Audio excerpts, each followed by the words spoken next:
Ready? Start it.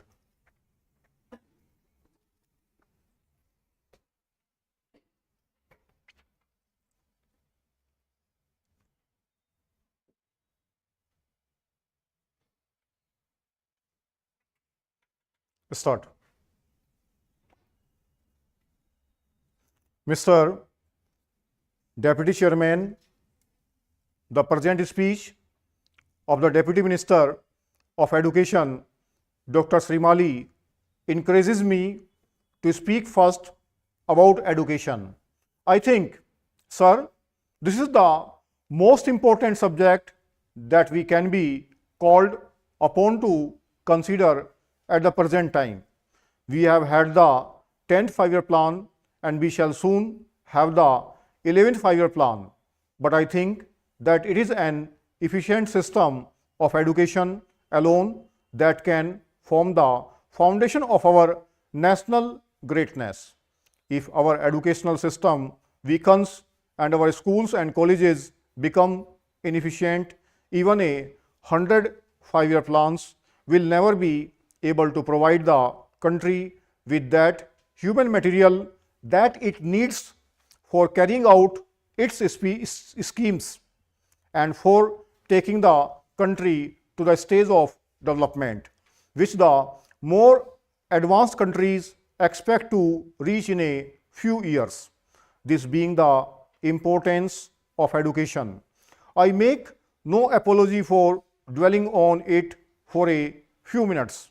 Sir, I should first like to say that it is a matter of concern to us that although the University Grants Commission Act was passed about 2 months ago, it had not yet been brought into force.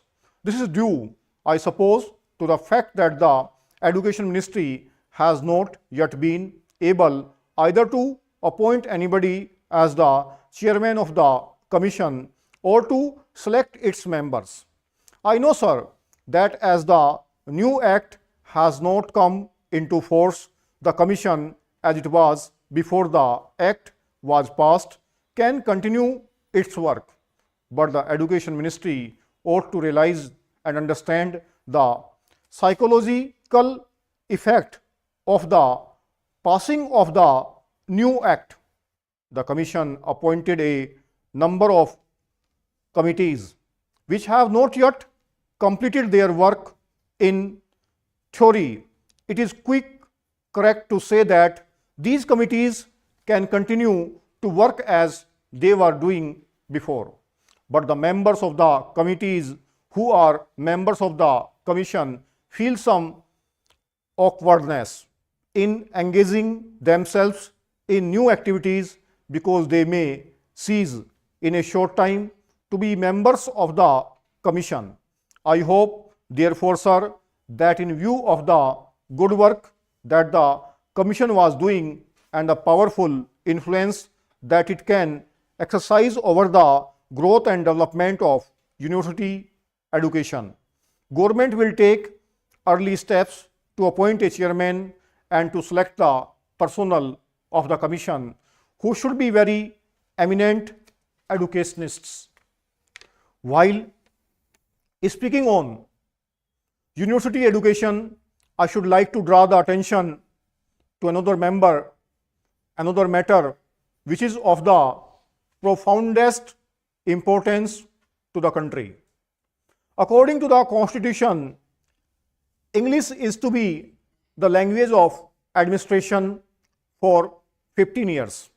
What the linguistic policy of the government of India will be in future will depend, I suppose, in part on the recommendations of the Language Commission, but whatever the recommendations of this commission may be, it is clear that at the present time it is necessary in the interest of advanced education and in the interest of the scientific and technical development of the country that those young persons who go to our colleges and universities should have a good knowledge of one of the most important foreign language so that they may be in touch with the latest researches and the latest developments of thought.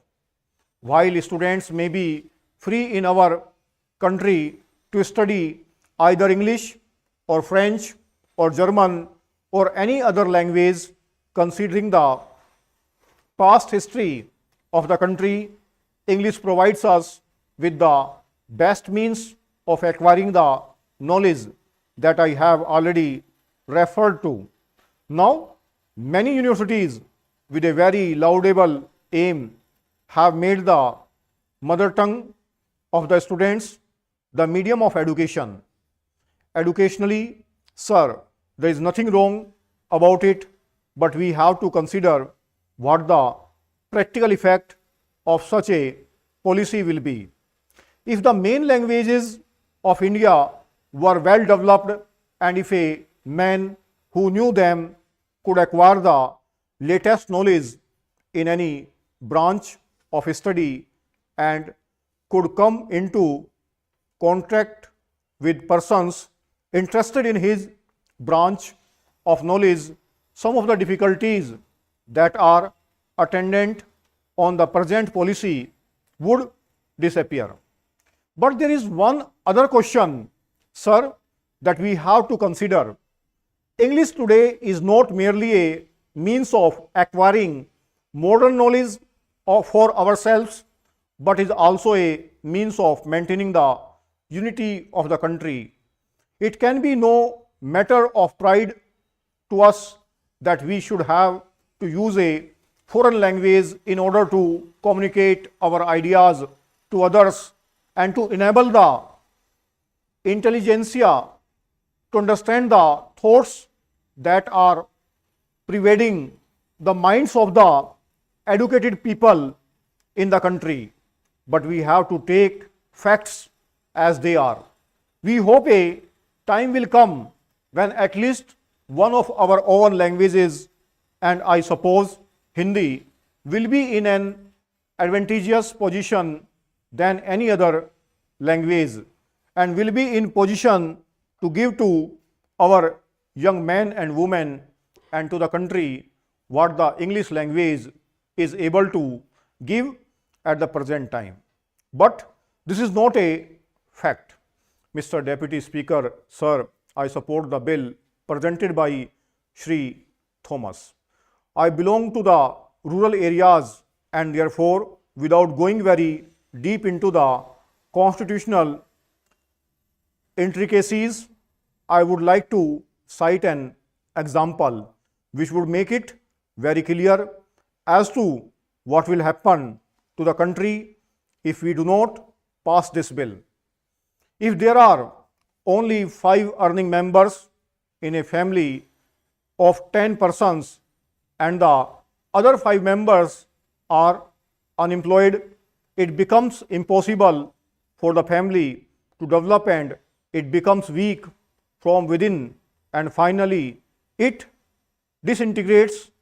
Similarly, in the case of a country, if crores of people are unemployed, it not only affects the overall production of the country and reduces the purchasing capacity of the people, but also weakens the country.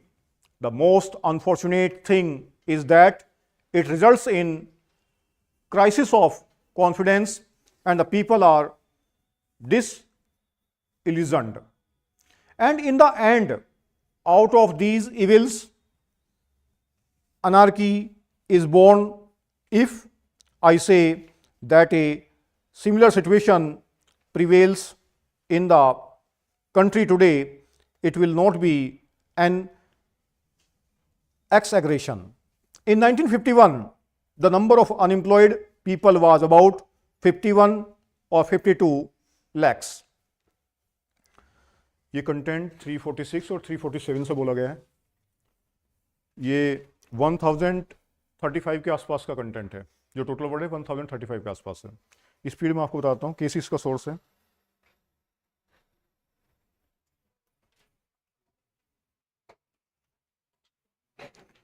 108 के आसपास speed है इसकी, 108 word पर minute. 100 के आसपास लिखेंगे